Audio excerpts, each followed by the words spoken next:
Անվերահսկելի հրդեհ է Միացյալ Նահանգներում, Ֆլորիդան ծխի մեջ է։ Ազգային հրդեհ անվանումը ստացած աղետը այրում է 10,000 հեկտար տարածք։ Կրակը սարսափելի է, որովհետև ամեն ինչ շատ չոր է։ Մեզ օդ ու ջրի պես անձրև է պետք։ Ֆլորիդայի Everglades ազգային պարկում բռնկված ու արագորեն տարածվող խոշոր անտառային հրդեհը ստիպել է փակել միջպետական մայրուղու մի հատված։ Բուսականությամբ հարուստ Ֆլորիդայի գրեթե ամբողջ տարածքում երաշտ է։ Այն ամենամասշտաբայինն է վերջին 25 տարիների ընթացքում։ Չոր հոտն ու քամին նպաստում են, որ կրակը նոր տարածքներ ներխուժի։ Փրկարարները հերկում են տարածքը, դա մի փոքր մեղմում է կրակի տարածումը։ Օդերևութաբանները զգուշացրել են, Ֆլորիդայի մի քանի շրջաններում ճանապարհներին տեսանելիությունը կնվազի։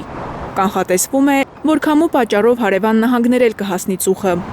Արտակարգ իրավիճակների նախարարությունը զգուշացրել է, բակում աղբ չայրել, նույնիսկ փոքր կայծը կարող է անդառնալի ողբերգության վերածվել։ Մարիամ Ամիրջանյան, Հարություն Մաթևոսյան, Հայլուր։